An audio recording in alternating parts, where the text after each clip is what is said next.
Welcome to Curito Connects. I'm your host, Jenn, and I've been conversing with friends around the world about life challenges and impactful moments. Conversations on this platform look at answering the questions how we overcome challenges and how our experiences shape who we are and the work we do today. I hope this work can inspire you on your own personal and individual journey. Let's dive right in.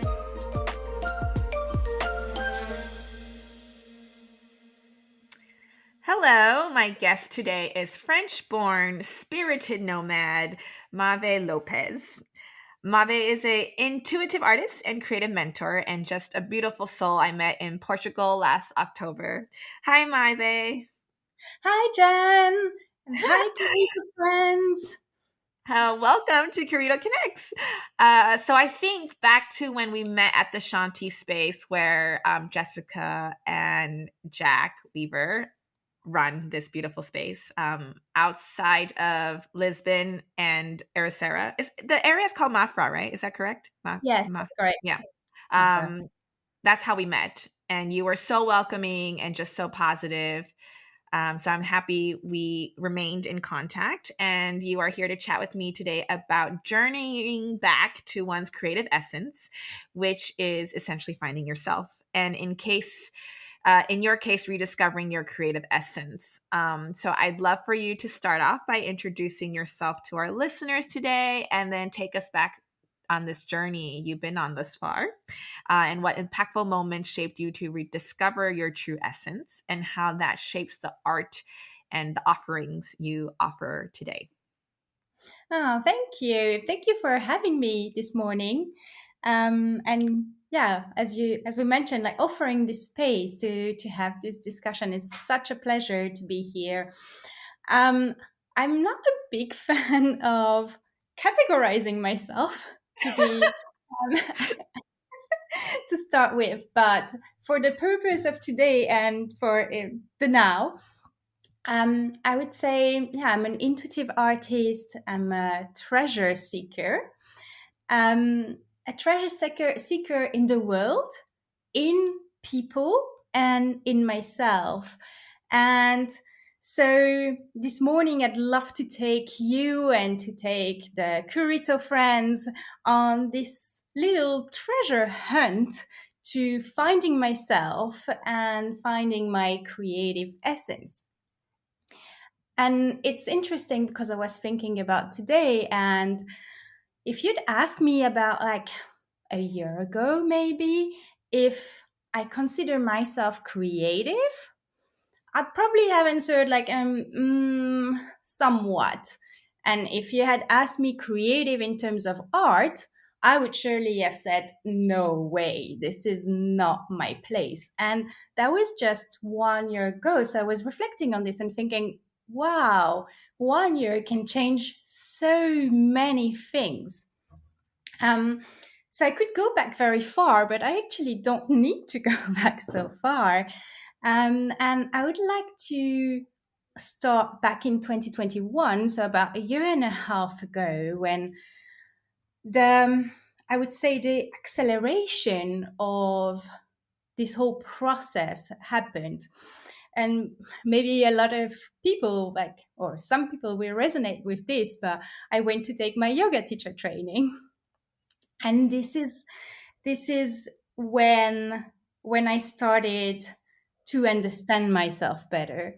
So at the time, I was working full time. I was working for a corporate company based in London, though I was working remotely, which I was doing without asking the permission or anything. I just thought, you know what? I don't want to be based in London anymore. I love traveling and I'm going to do it.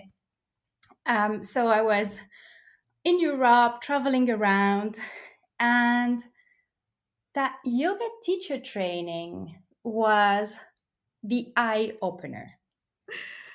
So can I backtrack you a little bit? Yes. I'm gonna rewind a little bit. So you were born in France, right? And then Uh, you did your studies, et cetera, et cetera. And then you landed in London. And then you said you were doing corporate. And just out of curiosity, what kind of corporate work were you doing? And then how did you discover yoga? Like, it sounded like maybe Mm. you didn't do yoga before and you kind of encountered and stumbled upon it. So if you could kind of lead us in that Yes, of course. pathway. So in London, I was working as an innovation consultant for an agency. You know Uh, that's creative, right? you know, I just I thought know, I'd point it out, but okay, continue, sorry. I know it is, and I know it mainly sounds very creative, but I have to say that most of my job was numbers. So Okay. mainly much more analytical. And sometimes I got to the very creative part, which I really enjoyed. And this is why I was doing all this work to be able to create this product. But the whole process, like I would sometimes spend 2, 3 months looking at numbers to then be able to spend 2 days to create a new product. So yeah, half creative, or um, so that was yeah, what I was doing in London. And yoga has been part of my life for, I would say, about 12 years already. I started yoga when I lived in Canada. um, and that was because my mom actually hinted me towards yoga, and my boyfriend at the time offered me a pass for 5 classes. I went to one, I think, and I didn't use the rest of the pass. And why is that? It didn't resonate with you? You didn't like the class? You were like, "Oh, what is this? We're just stretching in here." You didn't like it? I don't have an explanation because I really enjoyed the class. Um, I had a really good time, but I couldn't get myself there. You know, these times where you really, yeah, you like it, but you just, you're not making it. Um, but that was my first experience, and I really enjoyed it. And I was going there from physical perspective. Like I entered yoga as a sport, not a spiritual practice. And so then I moved to London, and it's in London that I rediscovered yoga, and I became um, yoga addict. It was literally part of my day-to-day routine. I would wake up at 6, walk to the yoga studio, I was really into hot yoga at the time, do my 1 hour of hot yoga, and then walk to the office where I worked. And after maybe 7 or 8 years practicing, I started to have this idea that I want to do my yoga teacher training, and it kept coming up, and I started to ask questions to my teachers. Oh, do you have recommendations? Where can I go? Or what were your experiences? And I got really nice recommendations from my favorite teachers. But then COVID happened, Mm. and so all that was pushed a little bit more, and I finally um, booked a training with not any of the recommendations that were made to me, but a studio where I had the felt sense that I will enjoy it. I took one class with each teacher online because that's all that was available at that time, and I was like, okay, I'm sold. Um, and but I still had to wait more than a year to do it because it was still this Mm. COVID time, and so the date was postponed, and yeah, the whole process that we all lived for something or something else. You know, for me it was that yoga teacher training. For other people, it might be something else. So yeah, that's what got me to Spain. Oh. Did last year in Andalusia, in a really beautiful yoga center called Surya Lila. And so, if we go back to that yoga teacher training, my biggest learning there was that I was not in touch with my emotions. I Mm. was completely disconnected from my emotional body. And it took me, so the yoga teacher training was 3 weeks, and it took me about probably 2 weeks to release my first tears. And I mean, anyone who's been on a yoga teacher training knows that he gets very emotional. And around me, I saw all people like releasing and letting their emotions go. And I was sitting there thinking, I have no problem. I have no trauma. Maybe my biggest problem was that I was in a job that I started to not enjoy so much anymore. But I really felt like, yeah, actually, everything is fine in my life. Um, which at some point you learn that it never is the case. So that yoga teacher training was really the catalyst for a river or even maybe an ocean of emotions to come to the surface. And it finished, and I came back to my regular life. I came back to work, and I lasted no more than 3 months in my previous job. Mm. So, can we talk a little bit about what surfaced for you? I think at that time, I didn't even know what was surfacing. It But was, you were feeling I was things. feeling that I was not, probably that I was not living my life, that there was something very deep, but I didn't know what it was. And it took quite a while to start unpacking, but it took me to go back to my day-to-day life to start realizing what these things were.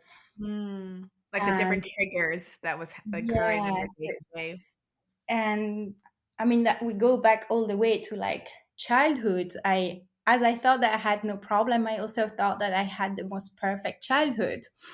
And when I look at it with new eyes, I understand that what looks perfect on the outside does not always looks perfect, feels perfect on the inside. And I mean, there was a reason that I was not in touch with my emotional body.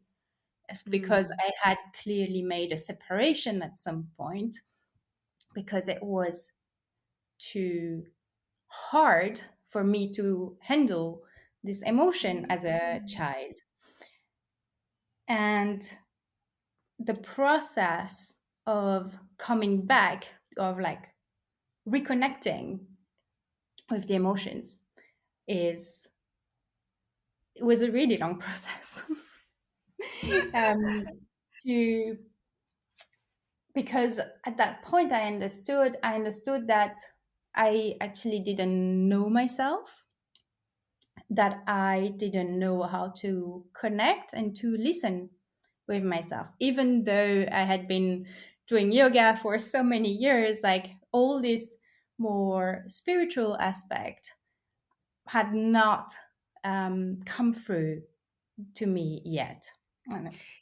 Do you think that at that point in time, you were kind of living your life based on what was expected of you? Is that kind of how you felt, like in terms of the narrative that society or your family or the conditioning that you had as an individual?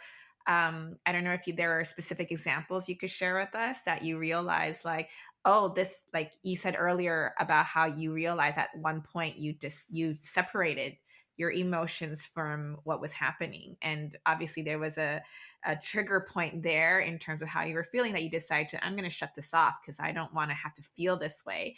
And I will carry on living this life that other people are expecting me to live. Right. So, we study, we do well, we, get an accomplished job, that resume CV, so you call it, of a life path, right? You just didn't do the marry, have kids part, because then you you went on your spiritual awakening journey. but so yeah, so would you be able to kind of illustrate that aspect, and to share for the audience who are listening, and then we can, then go into the part where you said, where you really discovered, like, oh, this is actually who I really am, right? And then that Yes, whole creative side of you coming out. yes. So yeah, I was exactly in this schema, like this picture that you presented. Okay, so like find a good job, like study, find a good job, earn money, grow the career ladder, and work hard. And I realized that I was doing this because I wanted to be loved by my parents, and I wanted to be accepted and loved. I mean, most of the things we do them because we want to be loved. And Or you want acknowledgement. yeah, acknowledgement. But even in acknowledgement, there is a sense of you only acknowledge someone that, yeah, I think love is always a part of that equation. And so I always believed that I had to do all these things to be loved. But I also was realizing along the way that whatever I would do, it would never be enough. I actually have two very different parents with two very different opinions. One very encouraging, and one that is never really satisfied. Or at least that's how I felt, that I could never ever be the person that my mom was expecting me to be. There was always someone better. My friends were always taking better decisions than me. Um, and whatever I would do, like even on this career ladder that I thought, okay, this is the way that I'm going to get the recognition, the acknowledgement, the love, didn't it didn't come. And this was a recurring adding a layer of pain over and over, because it's like from like a child, the only thing they want is the love from the parents. And so every time I was not good enough, and it was always a circle, until at some point I also tried to disconnect from it, to think that whatever was said, whatever was thought, it was okay. um yeah. It was your protective mechanism to shut it off. Yes, totally. But I also thought that I was in a path that I liked, because for a very long time I actually enjoyed my work, and I enjoyed having this lifestyle. I'm not gonna say anything like opposite, because I found a lot of pleasure in being successful. I had a lot of friends at work, which is very, like, I think is was a really nice environment. I enjoyed living in London. So for a very long time I was also happy with my situation. And I think it's only when you change the glasses, when you open a little bit your perspective, that things start to shift, and Mm. sometimes very quick. Mm. Well, that's exciting. It's like you're shutting one door and opening another one, or kind of just really revisiting, again, to your point, and to the theme we want to talk about today, your kind of your true essence. So how did you slowly, or quickly discover that and really make these, it sounds like some drastic decisions, right? You said you went back after your training and you're like, all right, I'm out. Bye. This is not serving me anymore. Which for some people takes a very long time to make that decision, like something that's sitting with them for a very long time, but they keep going in circles in their mind about like, should I leave this job? But like, and then they kind of weigh it out, but they're like not happy in it. But then they try to be practical because, they're like, well, I need that financial stability, or like by clocking in these hours, it'll get me to the next place where I want to be. But then, obviously in your case, it sounds like you just really put the brakes on and you're like, I'm done. I'm going to go really find out who Maéva is. Yes, I would. Though the first time I thought about quitting my job was more than a year earlier. It was just before COVID started, and I went on a holiday to Bali with a lot of books to read about psychology in the workplace. And because I wanted to do something, I didn't know what, but I wanted to do something with that. And I came back from Bali and it was COVID. And so I put on this rational thinking of, okay, it's not the time to quit my job. I'm actually quite happy now that I have a salary in this time of uncertainty. So this process had already started quite some time ago in my mind. And the yoga teacher training was really the catalyst and the reminder that this is something I had already thought about and that I had pushed away because of an external circumstance. Um, and when I came back, what happened is that the frustration built up very, very quickly.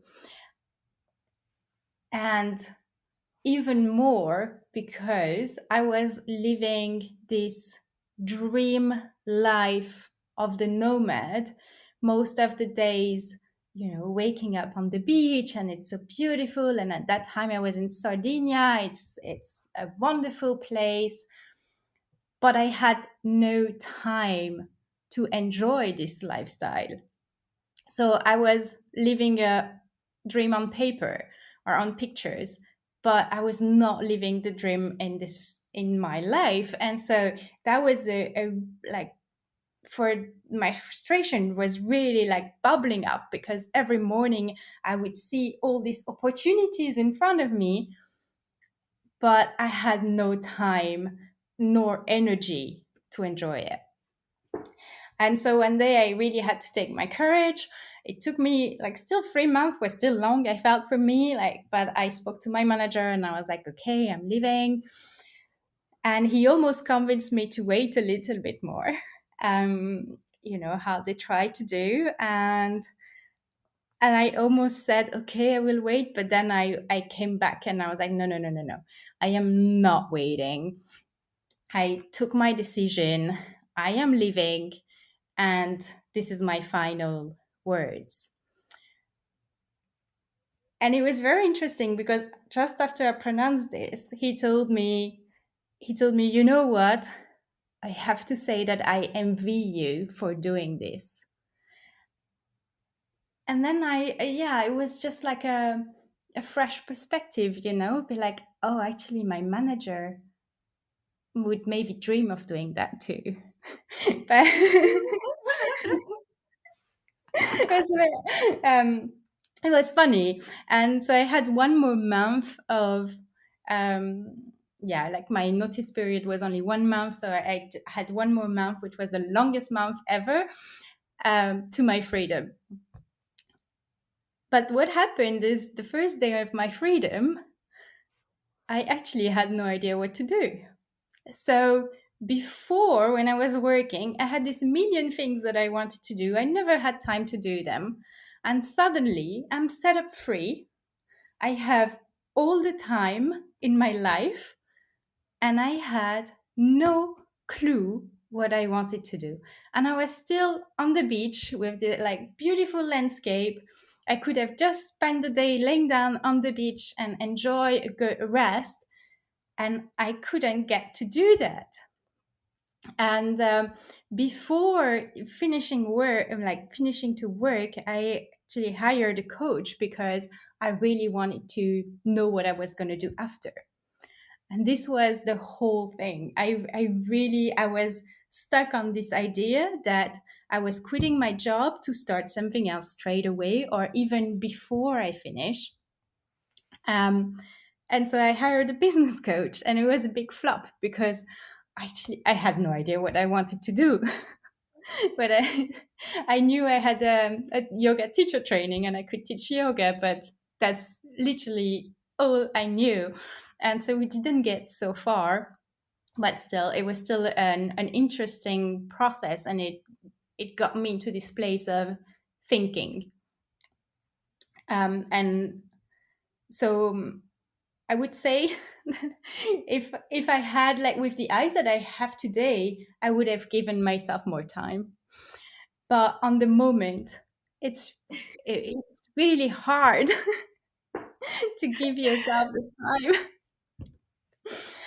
When you and then when you're referring to time, you're saying like kind of going back to what you mentioned earlier. When you say time, you're referring to being on the beach in Sardinia, just like really just taking it day by day, not forcing yourself to think about like, so what's next, what's next, what's next, using that logical side of your mind to kind of force yourself to, in a way, like you might have felt guilty, right? You're like, oh, I quit my job. Okay, now what? What do I do? What do I really want to do? How do I want to like take my life's next direction, right? At this point, and to your point, you're like you're seeing this beautiful place, and you're not really being present to enjoy it because you're constantly thinking about what's your next move Yeah, versus just taking the time to really be there and be with yourself. Cutting out the noises because that's one of the hardest parts, right? Cutting out the yeah. noises, and just really going within and to your point earlier, just kind of taking the time to do that, right? So So what did you do? I think for a good 2 months, I still pushed myself to try to understand what I was going to do. Did um, and it's exactly what you said. Like there is a part of guilt, but there is also a part that is like really the pressure of the society. I mean, we need money to live, and I am very lucky that I had savings at that time that I can could use to for this journey for this time. Um, but there is another thing, and it's like when you come out of a box that is so shaped that you know that every day, I mean, people call it a 9 to 5, I would say maybe it's a 8 to 10. You have timings, you know exactly what you are going to do and what your day is going to look like, and suddenly you are released into the wild, and you have the yeah all your time available for yourself. Kind of it requires some tools or some even maybe just some time to understand and to flow with this idea. um but to come back to that, so for at least 2 months I was still in this circle trying to find out what I'm going to do, and I decided that I would support people who struggle in the job, struggle at work, because this is something that I was already interested about before when I read about psychology at work and all that. And I was pretty sure by then that I had gone through a burnout. And so I was feeling like I could help people who are showing first signs of a burnout to get out of it before, or to change their lifestyle and to do like me, quit their job. so um, you were going down the business coaching route or like the life yeah, coaching route. yes. And we went to Sri Lanka for the winter time. And then everything was showing me that this is not what I should be doing. But at that time, I was not so aware of that concept of flow or things are not flowing. So I was really pushy. And like funny anecdote, like I had one business meeting. It was actually like paid for. And in the place where I stayed, our neighbors, they had a 48 hours party with the loudest music that I've ever heard in my life. And I spent like the time before the meeting just stressing out so much because I was like, "God, I have this call. It's with a company. It's my first one. It's the opening of my business." And um, I was really lucky that 1 hour before the call, the music ended and I could do this meeting. But that was the first sign that things were not going so like smoothly for me. And then Sri Lanka went into this really sad situation where there was not much more electricity. We had power cuts many, many hours of the day. And so to have a business online and to start a business online, that became really difficult to the point where I decided to let it go and to think, okay, what can I do here instead? Since this is what is available to me. And that's when I started to teach yoga, actually, go back to basics and simplicity. And I started to teach yoga in a hotel.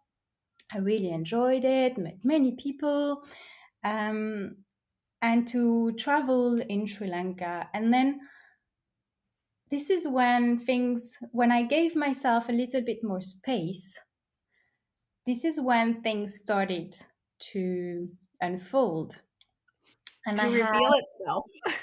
yes, to come into flow. um, and at that time, I had this picture coming to my mind, but I couldn't get myself to draw it.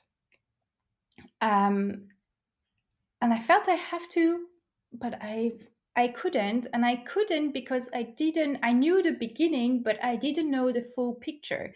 And so I was so afraid to start something that I didn't know how it would end. And so that was kind of like my first lesson, or maybe second if we speak of understanding what flow and not flowing is. But then would be my second lesson is to let go of that outcome, of that need to know how things look like.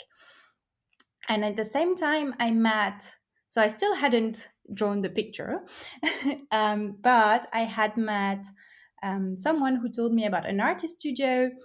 And I went there with the idea that I would paint this picture. Plans changed. There, I met a man called Artyom doing art therapy, and he offered me to show me how he works. So I was really I was coming to do my picture, but I decided, no, okay, I will allow myself to be open and to receive something and try something new. And so explain me how he works and all the background of art therapy. And I was so fascinated. I came back home. I did my drawing on my own, finally, which I could complete. And then I started to think I want to do something with this guy. I really feel called to work with him. And I had this idea of putting a workshop together where I would guide meditation and movement, and he would guide the art sections.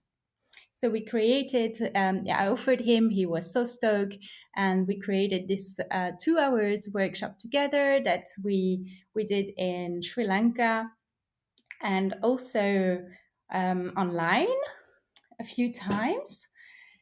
And that was the first, I would say, that was the first spark of finding something that I really, really liked, and that really made me feel alive and passionate about something. And I really wanted to share more. So when we left Sri Lanka. That was always the plan. We stayed there for 3 months, and then we left Sri Lanka in direction to Portugal. But before that, a few things had to happen, and we still had some travels to do. And so I did this workshop in Germany, in London, in France on the way, and then in Portugal when we settled there. I was this really new, fresh breath. But no, not bad. Actually, it's not bad. But after sometimes, so I did this workshop a few times and I really enjoyed it until I realized and I actually found the space that it was not fully me. That there was a part that was created by me and a part that was created by someone else. And it was time for me to look at it and see how I can make it myself. um, and so I spent the summer. That was just last summer before we met, Before we met. actually. Yeah, just before we met, like experimenting. And Ericeira in Portugal is such a great place to actually experiment, to try. There's so many people who are willing to try new things and to support you in whatever you're trying to bring to life. So I had this really amazing opportunity of trying new workshops, from like a wild woman painting ceremony in the forest where we just climbed on trees and co-created this massive canvas, to an inner child painting journey, and one-on-one sessions. So that was a very, very, very beautiful process. And I always think, especially like now, whatever you share with the world is what you need the most in your life. Oh, that's so beautifully And said. yeah. So every time I had a workshop, I afterwards I reflected on this. How is this beneficial in my life? What did I need to learn from this? And I think the last workshop I did, which was the inner child, is probably the one that brought me the most light, or the most like understanding in the recent month. Because one of the questions that I asked the group was what is one thing that they loved doing when they were kids that they're not doing anymore. And so everyone answered, and then I had to answer for myself too, for the group. And what was your answer? My answer is I loved looking for treasures. I spent my time digging holes in my garden to find things. um, and so now my idea of treasure has, like, I'm not digging holes anymore. But that's when I realized that's still what I love to do. And I think of treasures like that can be in the material world, like treasures, um, yeah, like beautiful details and touch. But I also think of treasures as in what lives inside of you. What are like these emotions that I have been disconnected with for most of my life are actually treasures. This path to finding myself is finding little treasures after little treasures on the way and adding them to this collection that is forming itself. And meeting with people is finding treasures. Being here now talking with you is adding a treasure to my collection of experiences. And Mm. this is how I started to view my day to day. I walk in nature and I look for treasures. And I think this is what really supported this transfer into becoming an artist is having this open perspective and trying to open to shift, to grow, to change this perspective more and more, and to add new images into my life. Mm. So I wanted to ask you, when you look back now, and I know this is all very recent based on everything you've shared with us thus far. And it almost sounds like if I had met you in London, I don't know if we would have connected actually, because you were in a very different state. And I'm really just trying to picture now what that version of you was like compared to the version I met just only not even half a year ago now.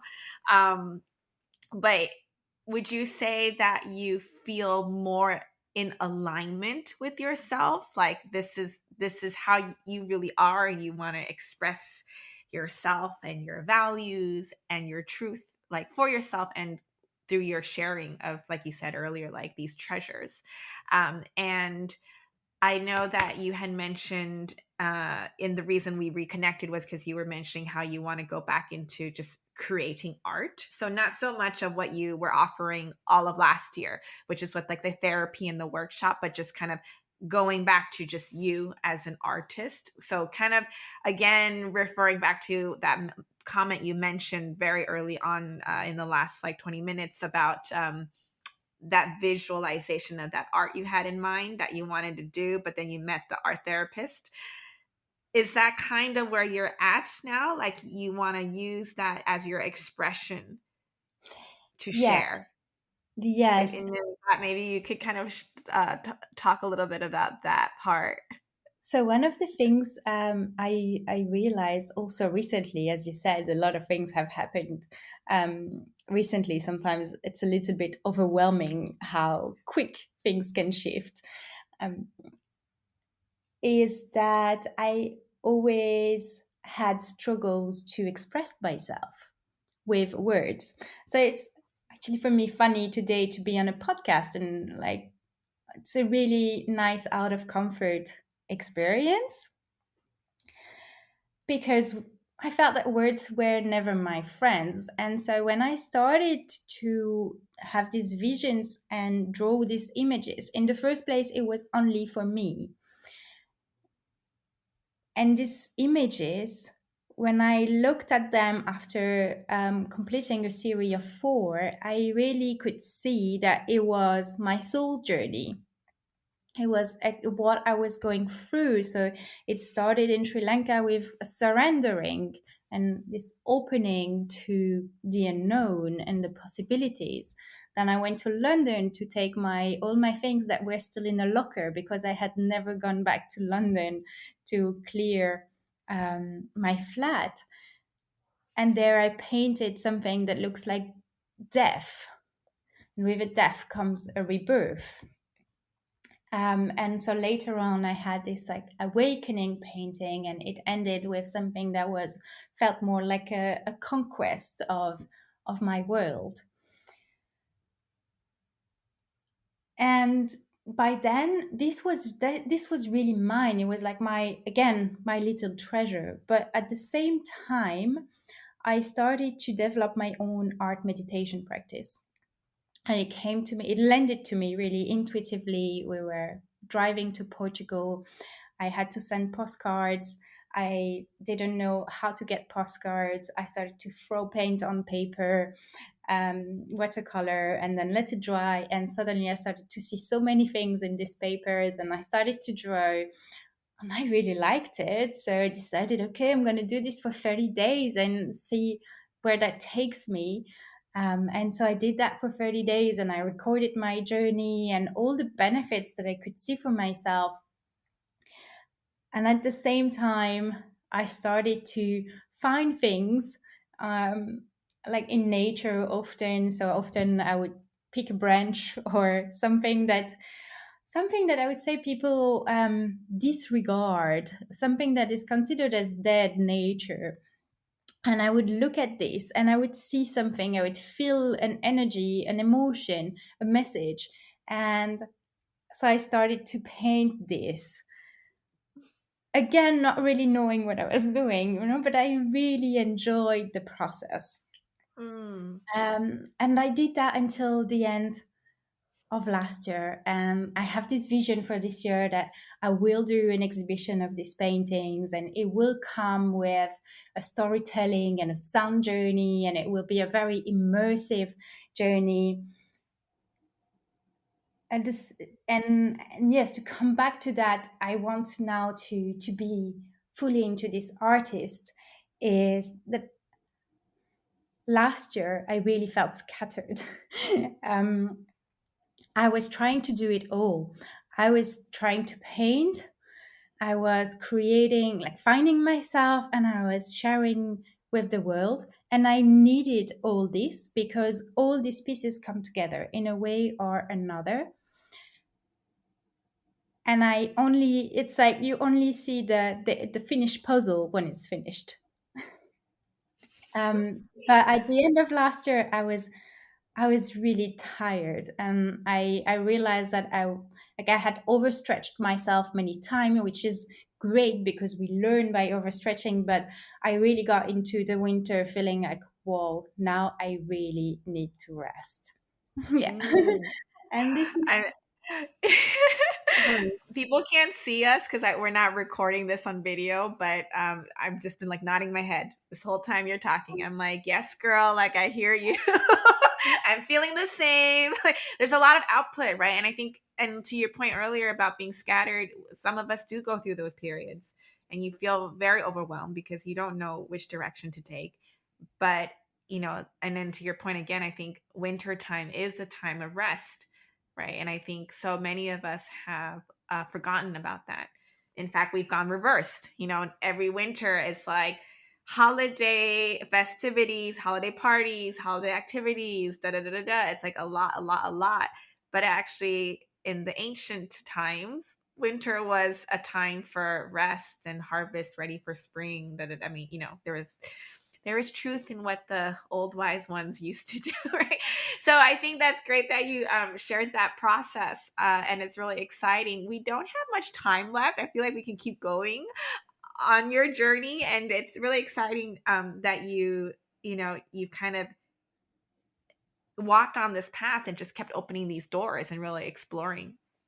And I mean, it's actually really funny that you're saying all this because, again, when we met, I think most of us just thought you were an artist because we saw your artwork sitting, at the dining room table at the Shanti space, and we're all like, "Who drew this?" And they're like, "Oh, Mame did," and we're like, "This is amazing," But to your point, now that you're sharing this, I'm like, "Oh, that was." One of your more recent creations, right? Like that piece that was there that we all really liked.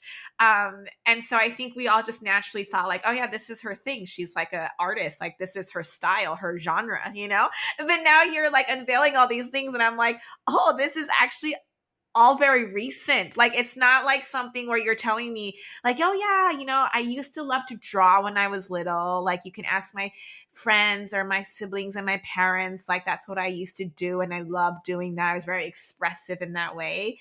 In fact, for you, and you mentioned earlier, like, no, actually, I love treasure hunting. That was my thing. I love looking for things. I love collecting things. But this intuitive artist within you apparently surfaced. And so it's a beautiful journey, and thank you so much for sharing. And of course it's still ongoing.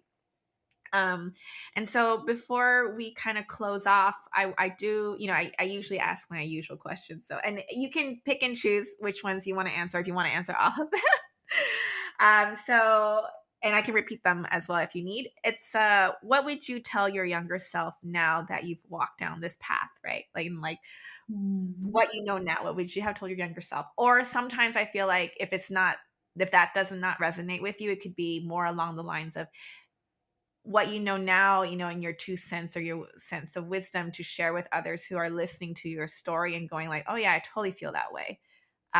what would you recommend to them, or words of Mm. courage and wisdom? What things, like resources, I mean, usually I say books, but I think it could be many things. For you, it might have also been yoga and art, but what were elements and resources that really helped keep you grounded during this process, or that really helped guide you along the way? That, when you meet people and they share some of the things they're talking about, or, yeah, should I quit my job now? Should I move into something else? I feel really called to do this. What would you say? Like, oh yeah, you should, check out this book, or check out this podcast, or, or like, go visit this place. You're going to find so much inspiration by just being amongst these people. And then, yeah, I think those were my two I would ask you today. Mm. Yeah. So the one thing I would tell myself, um, or others, is to listen to that inner voice, because that inner voice was present before the journey. I had always loved traveling. I had already quit my job once to go on a 1 year travel. I knew that this corporate city lifestyle was not mine, but I didn't listen to myself. So that would be my wise word now, and they're still present, because I think we have to remind ourselves. It's really easy to fall back into the any type of routine that we can have. So really listening to myself is something that I keep taking and reminding myself every day. And when it comes to resources, I actually read a book not so long ago that I find really inspiring. It's very famous. Maybe you have heard of it. It's called The Alchemist. Yes. Hmm. Um, I find in this book so much lightness, in like it's really short. It's very well narrated. But it's the story of finding yourself in a very beautifully romanced way. So that really took me back into my own journey, and I found so much inspiration in this book. Um, but other than that, I think nature for me is a place where I always find peace and joy. I think there are two very important um, aspects of reconnecting with yourself and of just being with yourself. So my recommendation would be, as much as you can, go enjoy nature. Hmm. It's so funny for those of us who live in cities, right? It's like, what is nature? It's all the park down the street. That's how so disconnected we are. That is very helpful, I think. I think that's some very useful tips for people who are who resonate with your story and kind of feel like, what should I do? How should I really tap into myself? Yeah. So I don't I know. Is there guess anything else you wanted to add? I guess to add to that, of course, yoga. I mean, I talked about it so much. So, of course, yoga is a really big thing for me. And all that comes with it, like meditation. I'm a really big fan of trying new things. So, I've done like, a lot of breath work. Um, what else? I'm sure I've done many other things that now don't come to me. Floating, but like a lot of things that Sound healing, sound like, yeah. healing, yes, floating, smoke rituals, even tried Kundalini not so long ago. So just being open to whatever resources come to you. And as we were chatting before this call, like whenever something is showing up into your life a few times from It's different a sign. people, it is a sign. You have to look into it. We all need different tools. We will all go through our own journey. But this is sure, when something is coming back over and over, look into it. 100%. I agree. We oftentimes don't, we are so logical that we don't look at the signs that's in front of us, right? Yeah. We try to like make up stories in our head and we try to analyze it. We try to, so 100%. Look at the signs, see what the universe has in store for you, and just embrace it. Go with the flow. Yeah. Oh, thank you so much. I'm gonna put your website, your social media, so on the episode resources below, so people can follow you or reach out.